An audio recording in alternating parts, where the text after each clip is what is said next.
एक बार एक महान जंगल में, अरण्य में एक ब्रह्मनिष्ठ महात्मा रहता था। बड़ा मस्त रहता था, बड़े आनंद में रहता था, जैसे कि संसार में कहीं कोई गम बना ही नहीं है, ऐसे रहता था। तो उसकी रहनी से वहां पर रहने वाला एक नागराज था, सर्प। वो बड़ा प्रफुल्लित हुआ, बड़ा हर्षित हुआ। उसने सोचा कि एक दिन मैं उस महात्मा के चरणों में प्रणाम करके लौट कर और उससे इसका रहस्य पूछूंगा। तो एक बार वो गंगा स्नान करके चले आ रहे थे अपनी मस्ती में। नयनम छिंदन्ति शस्त्राणि नयनम दहति पावकः न चैनम क्लेदयन्त्यापो न शोषयति मारुतः। मस्ती में चले आ रहे थे, तो गाते हुए चले आ रहे थे। तो नागराज ने पूछा कि स्वामी जी, आप इस संसार में इतने मस्त और इतने आनंद में कैसे रहते हो? तो महात्मा ने उनको, नागराज को, आत्मज्ञान का उपदेश दिया और आर्ट ऑफ लिविंग भी बताई, कैसे रहना चाहिए। अरे भाई, किसी को हानि नहीं पहुंचाओ, मस्ती से रहो, सुखी रखो। अब ये सारा रहस्य बता करके महात्मा जी चले गए। अब चौमासे का समय आया।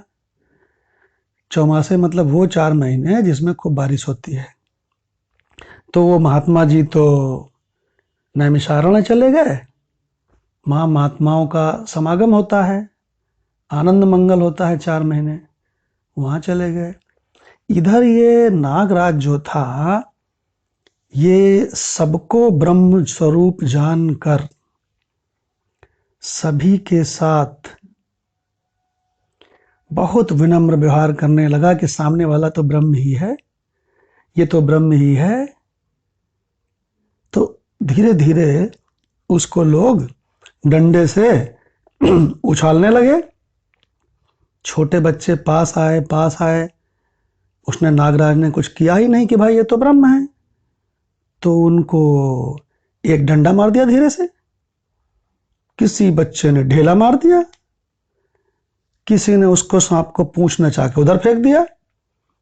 अब वो तो बोलने लगा, अरे सब ब्रह्म ही हैं, तो वो किसी को कुछ नहीं करता था। तो उसकी बहुत बुरी दशा हो गई नागराज की। उसके शरीर में जगह जगह चोट लग गई, घाव हो गए। कहीं एकांत में बैठता तो चींटियां लग जाती, पेड़ों पे जाता, किसी तरह से प्राण रक्षा करता, बहुत कष्ट उठाता। समय बीत रहा था, तब तक चौमासा पूरा हो गया। तो वो ब्रह्मनिष्ठ महात्मा फिर उसी अरण्य में लौट आया अपनी कुटिया में। तो उसने सांप को देखा, नागराज को इतनी बुरी दशा। तो उन्होंने कहा, यह कैसे हुआ? तो उस नागराज ने बताया कि स्वामी जी, आपने उपदेश दिया था ना कि सभी ब्रह्म स्वरूप हैं, तो मैं किसी को कुछ नहीं करता था। लोगों ने हमको सताना शुरू कर दिया, लोगों ने हम पे जुल्म करना शुरू कर दिया, और मैं सब कुछ सहता रहा। बच्चे मारते थे, कोई उठा के फेंक देता है, कोई कुछ भी करता है। तो ब्रह्मनिष्ठ महात्मा समझ गया कि इस नागराज ने ठीक से संपूर्ण उपदेश को नहीं ग्रहण किया है। तो वो महात्मा बोला, ध्यान से सुन, मैंने तुझको किसी का नुकसान करने के लिए मना किया था, क्योंकि सभी ब्रह्म स्वरूप हैं, सभी परमात्मा स्वरूप हैं। तो तुझको डसने के लिए मना किया था, तुझको फुफकारने के लिए थोड़ी मना किया था। ये आर्ट ऑफ लिविंग है। किसी को डसो मत, लेकिन जहां जरूरत है वहां अपने शरीर की रक्षा के लिए अपनी रहनी को बढ़िया रखने के लिए फुफकारने में कोई कसर मत रखो। यह उपदेश दे करके महात्मा फिर अपनी मस्ती में मस्त हो गया।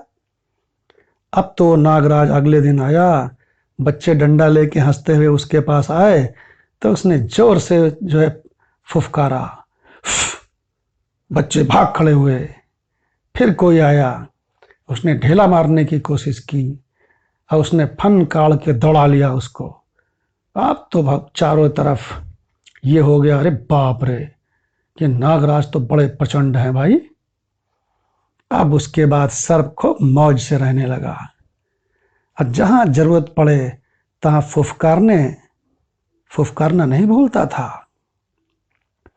और उधर उसकी तत्व दृष्टि तो महात्मा ने दे ही दी, और आर्ट ऑफ लिविंग उसने अपने दूसरी बैठक में महात्मा से सीख ली। क्या शिक्षा मिलती है इस कहानी से? इस संसार में, व्यवहारिक जगत में, जब जहां आवश्यकता हो वहां फुफकारना यथा योग्य आवश्यक है। हाँ, किसी को डसो मत, किसी को हानि ना पहुंचाओ। लेकिन अगर तुम फुफकारोगे भी नहीं तो घर में तुम्हारा स्पाउस, पति या पत्नी, वही तुम पर हावी रहेगा। बच्चे तुम पर हावी हो जाएंगे, पड़ोसी तुमको बेवकूफ समझ के 20 काम बताएंगे, समाज में तुम्हारी ऐसी ही दुर्दशा होगी।